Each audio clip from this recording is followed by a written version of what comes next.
Well, good morning. Yes, it's me, Kenny Polcari, your host of the party. And today is Friday, February 28th, 2025. And here are the things that you need to know. Stocks got crushed yesterday, but you really have to ask, what changed? I mean, did the conversation really change from day one to day two? Not really. Nvidia crushed it, but the algos apparently were not impressed. Oil is up, gold is down, and bonds are holding steady. The PCE, well, that's going to come out today, and what will we learn? And what do we have in dinner tonight? Well, we're having the Linguini puttanesca. Now, did it get ugly yesterday? Stocks collapsed as the algos went into sell mode. I think someone hit the wrong button, actually, but it was what it was. There was nothing in yesterday's headlines that was so new or came out of left field at all. There were no surprises to speak of in yesterday's headlines, right? I mean, Nvidia blew the roof off the house, and the eco data continues to reflect the concerns that we've been talking about for months, right? Stubborn inflation, tariffs, and a supposed softening of the labor market. But remember how I have been telling you that the recent push higher in the S&P wasn't making a lot of sense to me based on the conversation, that the market appeared to be exhausted, that we needed to churn lower to consolidate, right? I've been a broken record on this. I've been saying it and saying it. And then the S&P, was taking a new highs. We kissed the highs at 61.75 three times, January 24th, the 31st, and February 19th. But we just couldn't push up and through. We kept backing off and testing trendline support, only to bounce and then kiss the high again, until we didn't. And then when we breached support, the algos, programmed to react to these technical signals, went into hyper sell mode. We then tested intermediate support yesterday, and we failed there, only causing the algos to shoot first and ask questions later, again going into hyper sell mode. The momentum that took us up took us right down again. And that shouldn't really be a surprise.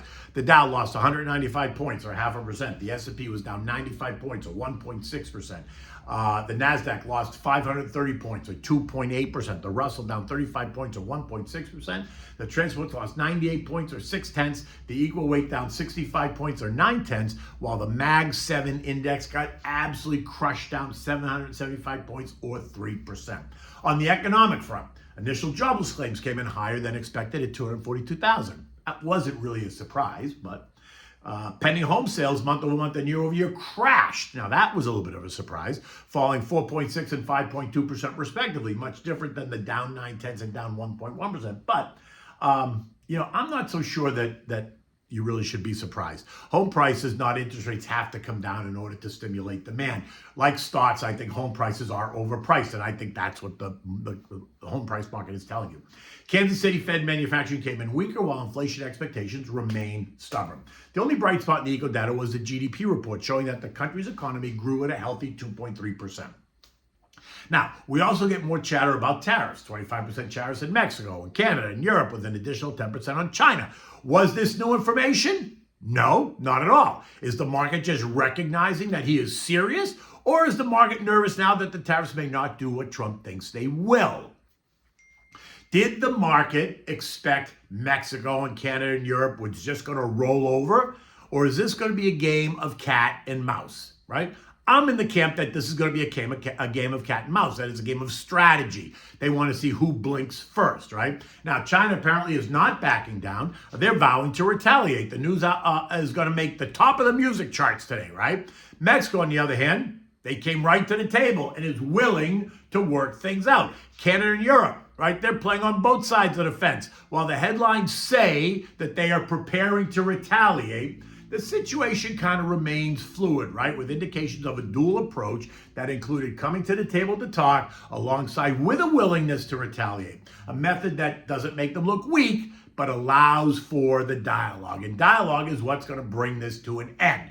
And that's all anybody wants, is the dialogue, right? That addresses the inequities of current trade agreements. Now, yesterday, following talks with the UK Prime Minister, Keir Starmer, Trump is confident that Britain is going to avoid any tariffs. Geez, wow, look how that works. And then we had those Nvidia earnings, which did nothing but blow the house off the foundation, right? Beating on every metric and offering strong forward guidance. But like I said, someone had to focus on the bad news, to which I asked, what was really the bad news?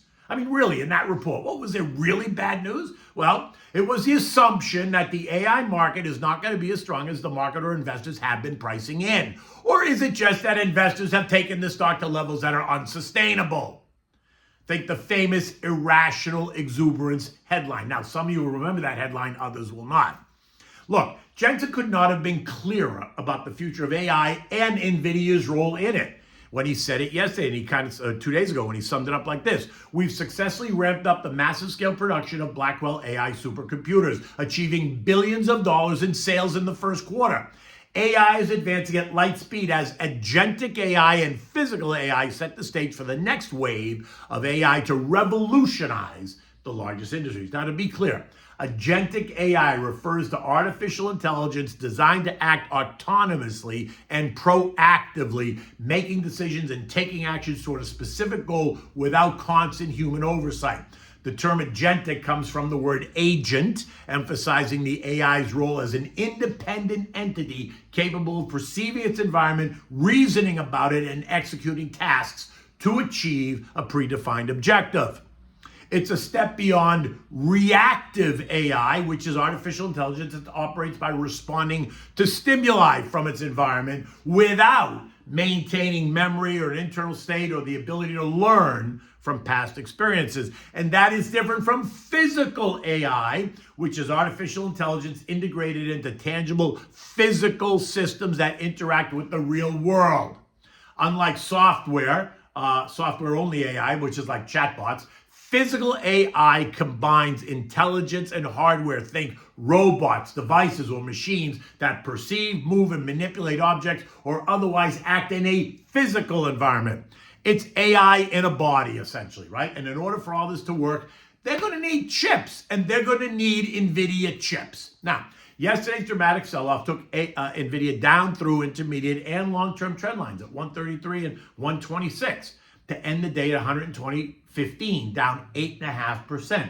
Nvidia is now down 21.5% off the recent high, and it is at a level, $120, that should offer support. But if the negativity continues, then we're going to see the algos force it down to $100 as the buyers just step aside, because in the end, the algos can act irrationally.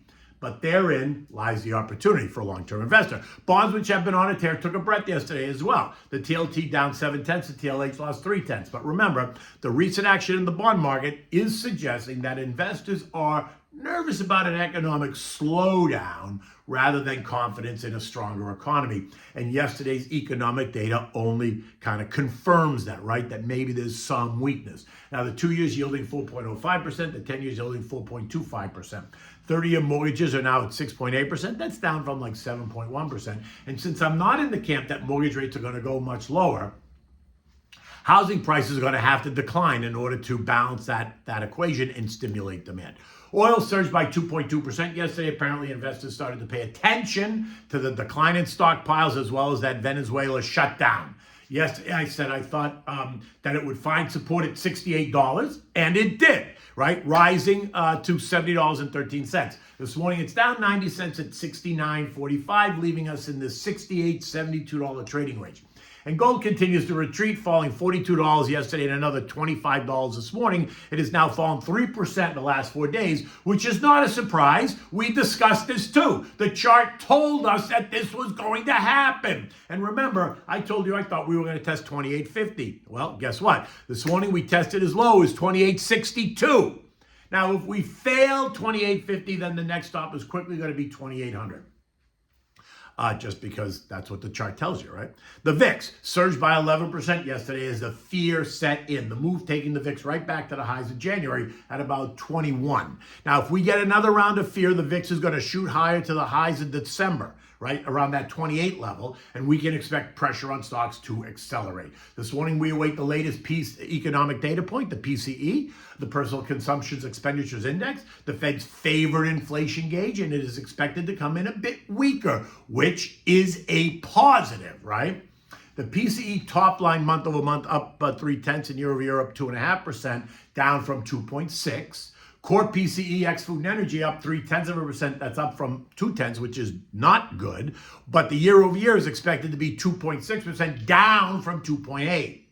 This comes out at 8:30, so just sit tight. In addition to the PC, we're also going to get personal income of up 0.4 and personal spending up 0.2. That's down from 0.7, further suggesting that the consumer is paring back, tired of inflation. U.S. futures this morning are in rally mode. Not much, but they're in rally mode. The Dow up 140, the S&P's up 20, the Nasdaq's up 55, but the Russell's actually kind of flat to down 3 points. European markets are mixed. UK, Spain, and Italy are higher, while France, Germany, and Euro stocks are lower.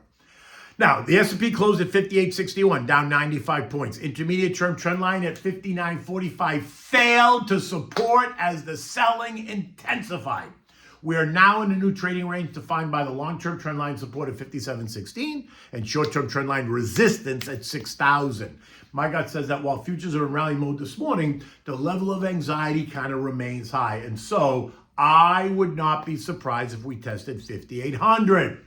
And if we did, the S&P would only be off 5.5% off the high, still well within what is considered the normal trading range, which doesn't mean that individual names, like the big mega cap names, are not down more. They are. And those are the ones that you should be watching, adding to your shopping list because they're on sale.